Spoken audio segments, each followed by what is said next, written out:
내 통장은 텅 비었어. 대리급 월급이 얼마나 되겠어요? 텅 빈 통장. 주범은 대출 이자일 수 있습니다. 영혼까지 끌어 대출로 산 내 집. 이자는 뛰어오르는데 집값은 떨어지고 고민이 많습니다. 정부가 또 대책을 내놨습니다. 다주택자에 대한 각종 세제, 대출 규제를 풀어준 게 핵심인데 어떤 효과를 기대하고 있는 건지 김인만 부동산 경제연구소장과 알아보겠습니다. 네, 소장님 어서 오십시오. 안녕하세요. 자, 문재인 정부 때 만든 규제 사실상 다 풀었습니다. 네. 자, 이런 식으로 규제 이게 다 풀어도 이거 괜찮습니까? 지금 정부가 발등에 불이 떨어졌습니다. 찬밥, 더운 밥 가릴 때가 아닌데요. 집값 하락 속도가 굉장히 가파르기 때문에 어제의 적이었던 다주택자들한테 네. 손을 내밀었습니다. 다주택자들한테 좀 이젠 집을 사서 집값 좀 이거 받쳐달라. 네네. 손을 내밀었다. 네. 손 받아줄까요? 뭔가 좀 선물을 줘야지 받아줄 것 같은데. 선물을 주지 않으면 받아주지는 않겠죠. 그래서 정부에서 달달한 선물 세트, 4종 선물 세트를 준비하였습니다. 네, 네 가지 어떤 것들인데요? 취득세, 양도세, 대출, 등록 임대 사업자 제도 네 가지 선물 세트를 준비하였습니다. 네, 자 1호부터 보죠. 1호, 취득세. 취득세부터 한번 풀어주십니까? 보죠. 네. 집 하나 있는 분이 조정 대상 지역에 집을 한 개 더 사게 되면 현행은 8% 취득세율이 적용이 되는데요. 향후에는 1에서 3% 기본세율이 적용이 되고요. 예. 집이 두 채 있는 분이 조정 대상 지역에 한 채를 더 사서 네. 3주택이 되는 분들은 지금은 12% 어마어마한 중과세가 적용이 되는데 네. 절반 뚝 떼서 6%가 적용이 되고 예. 4주택 이상 법인들도 이렇게 6%가 적용이 됩니다. 보면 12에서 6, 8에서 4. 사실상 반값 할인이네요. 네, 굉장히 어. 많이 할인이 됐습니다. 그러니까 이제는 마음 편하게 집 사세요라는 신호를 주고 있는 건가요? 네, 맞습니다. 집 사는데 부담을 많이 낮춰서 취득세 때문에 집을 못 사겠다는 분들이 많았거든요. 네. 그 목소리에 귀를 기울인 것 같습니다. 이게 언제부터 적용됩니까? 어제죠. 12월 21일부터 적용이 되는데요. 네. 잔금 치신 분들, 그러니까 아. 어제부터 잔금 예. 치신 분들은 소급 적용이 됩니다. 그러니까 어제부터 이제 잔금 치르는 사람은 바로 이 취득세를 맞습니다. 깎아준다는 얘기예요? 네, 정부에서는 이제 시장의 혼선을 막기 위해서 이게 법 개정 사항이거든요. 네. 법 개정이 2월 달에 예정이라고 하는데 해야 하는 거기 때문에 시장에서는 도대체 언제까지 기다려야 돼 혼선이 있을 수도 있고요. 지금 시장 상황이 굉장히 급하기 때문에 네. 정부에서는 좀 서두른 것 같습니다. 그럼 질문이 있습니다. 네. 만약에 법 안 바뀌면요?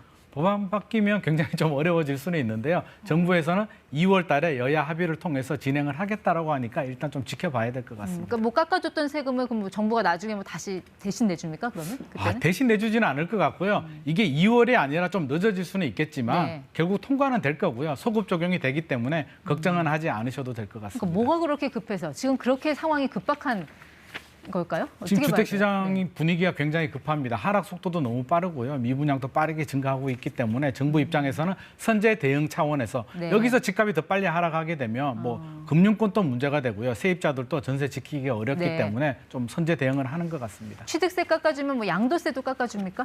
양도세도 지금 깎아주겠다라고 합니다. 내년이죠. 2023년 5월 9일까지 우리 한시적 배제를 해줬는데 네. 양도세 중과세 배제를 해줬는데 1년 더 연장해서 2024년 5월 9일까지 연장을 해주게 되고요. 네. 내년에 개편을 통해서 아예 영구적으로 폐지하겠다라는 목소리도 나오고 있습니다. 그러니까 분양권이라든지 아파트 입주권 같은 것도 네. 단기에 이제 팔지 못하도록 세율 많이 올려놨잖아요. 네네. 양도세. 그것도 바뀌었습니까? 단기 보유 양도세율도 이제 대폭 내렸는데요. 네. 한번 보시면 분양권이라고 한다면 우리가 아파트 청약을 해서 당첨이 되면 분양권이 되고요. 입주권은 재건축 재개발 부동산 물건을 가지고 있다가 멸실이 되면 네. 입주권이 되는데 기존에는 1년 미만 사서 1년 미만에 팔게 되면 70% 10중에 70%를 떼가기 때문에 거의 네. 다 가져가는 건데 45%를 대폭 낮춰졌고요. 1년이 넘어가게 되면 지금 60% 중과세가 예. 되는데 중과 폐지가 되니까 기본세율이죠. 6에서 45% 적용이 됩니다. 그러니까 다주택자들한테 집 살 때는 취득세 걱정하지 말고 사세요. 네네. 나중에 팔 때 양도세도 많이 안 떼갈 테니까 네. 그것도 미리 걱정하지 말고 그렇죠. 사세요. 이런 걱정하지 말고 지금 거군요. 집을 네. 빨리 많이 좀 사달라는 신호입니다. 대출 규제는 어떻게 풀렸습니까? 대출 규제도 풀렸습니다. 규제 지역에 이제 보이시죠? 규제 지역의 다주택자들은 아예 원천 금지가 됐거든요. LTV가 아예 나오지 않았습니다. 네. 대출 받고 소득이 있어도 대출이 안 나왔는데요. 앞으로 개선이 되면 LTV 30%까지는 다주택자들도 규제 지역에서 대출을 예. 받을 수 있도록 해주겠다. 대출 받아서 빚내서 집 좀 사라. 그 카드가 또 나왔습니다. 그러니까 LTV라는 거는 담보대출 인정 네. 비율이라고 해서 집값 대비 30%. 그러니까 10억 집이면 3억까지는 대출을 해주겠다는 겁니다. 네. 다주택자들도. 어쨌든 집을 매입할 수 있는 그런 여건을 최대한 만들어주겠다라는 맞습니다. 것 같습니다. 또 네네. 하나가 조금 전에 말씀하신 게 임대사업자 제도라는 거, 이거 다시 네네. 부활시킨다는 거잖아요. 네, 맞습니다. 네. 임대사업자 제도가 뭐냐고 하면 우리가 뭐 상가나 이렇게 아니면 장사 같은 거 할 때도 사업자를 내잖아요. 사업자를 내는데 임대소득을 받는 분들도 사업으로 보거든요. 네. 그래서 임대사업자들 등록하라라는 신호인데 예. 이게 과거 정부에서는 좀 막았어요. 혜택을 주다 보니까 이제 정부 규제를 피하는 회피처가 됐는데 이번에 급하다 보니까 다주택자들한테 손을 내밀었잖아요. 네. 결국에는 임대사업자 등록해주게 해줄 테니까 제발 집 좀 더 사. 라는 신호입니다. 그러니까 임대사업자 제도가 이제 아파트도 그럼 해당이 된다고 하는데 그렇죠. 얼핏 제가 헷갈리는 거는 네. 그동안 우리 뭐 전세 월세 다 냈잖아요. 네네. 근데 무슨 임대사업자로 등록을 하라는 건지, 등록하면 어떤 혜택을 주겠다는 건지. 주택은 지금 또 이제 임대사업자 제도가 등록이 되는데요. 네. 아파트 같은 경우는 막았거든요. 하지 마. 투기가 생기니까 하지 마라고 했는데 네. 이번에 이제 풀어주게 됩니다. 그래서 그냥 풀어주면 안 하겠죠. 다주택자들이 임대사업자 제도 내가 뭐 하려고 정부에서 세금이 노출되기 때문에 네. 꺼려야 하는데 당연히 당근을 주게 됩니다. 매우 달달한 당근을 주는데요. 그러니까 다주택자들이 아파트 전세 월세 낼 때 집을 등록을 사야 하면 되잖아요. 그렇죠. 주는 혜택이 이런 거다. 그렇죠. 집을 네. 사서 그렇게 임대사업자 등록을 하고 네. 이제 임대를 주게 되면 혜택을 주는데 앞서서 취득세를 대폭 낮춰줬잖아요. 대폭 낮춰줬는데 등록 임대사업자를 하면은 거기서 더 깎아줍니다. 수도권 6억, 비수도권 3억 이하 주택을 사게 되면 전용 60제곱미터 이하는 85에서 100%까지 감면이 되고요. 60에서 85%, 85제곱미터 아파트를 사게 되면 50%까지 감면을 해주니까 중과세도 없어졌는데 감면까지 하니까 혜택이 네. 굉장히 많아졌고요. 매우 부담스러운 게 종합부동산세잖아요. 네. 매년 내는 종합부동산세, 재산세도 합산 배제를 해주고 예. 감면을 해주기 때문에 취득세도 감면해주고 양도세도 빼주고 네. 가지고 있을 때 매년 내는 세금 또 깎아줄 테니까 네. 부담 없이 제발 집 좀 사줘라고 하고 있습니다. 그러니까 다주택자들은 지난해 고점에서 2030 영끌족들한테 집을 팔고 네. 지금은 저점에서 세제 혜택 받으면서 집을 사고 네. 결국 뭐 현금 많은 사람들만 좋아지는 거 아닙니까? 그렇게 해석할 수도 있고요. 우려의 목소리들이 굉장히 많은데 지금 집값 하락 속도가 그렇게 굉장히 가파르다는 거죠. 네.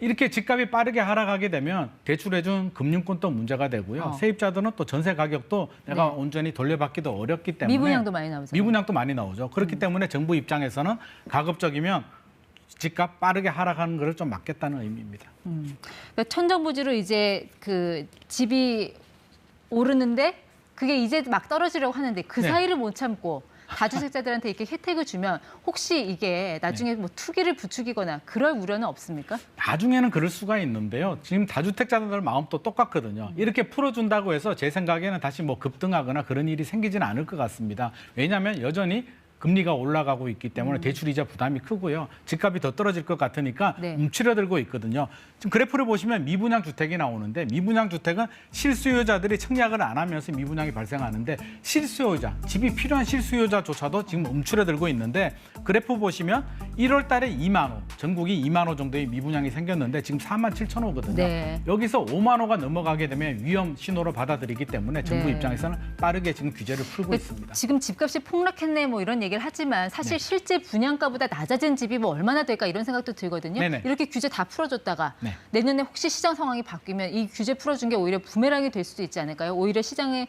혼란을 부추길 가능성. 뭐 그럴 가능성도 있습니다만 지금 정부가 판단하기에는 그럴 가능성보다는 오히려 떨어지는 하락 속도가 빠르기 때문에 집값 하락이 빠른 그 침체를 더 걱정을 하는 것 같습니다. 그래서 네. 일단 정부 입장에서는 뭐 여러 가지 우려가 되겠지만 나중에 다시 급등이 하면 또 규제를 하면 되니까 네. 일단은 급한 마음에 지금 많이 풀고 있습니다. 알겠습니다. 이제 그 서울 지역 규제 해제 이것만 남은 것 같은데 올해는 끝난 것 같고 네. 내년 초쯤 뭐 어떤 변화가 있을지도 좀 시장 상황 면밀하게 지켜봐야겠습니다. 지금까지 ETY 김인만 소장 함께했습니다. 고맙습니다.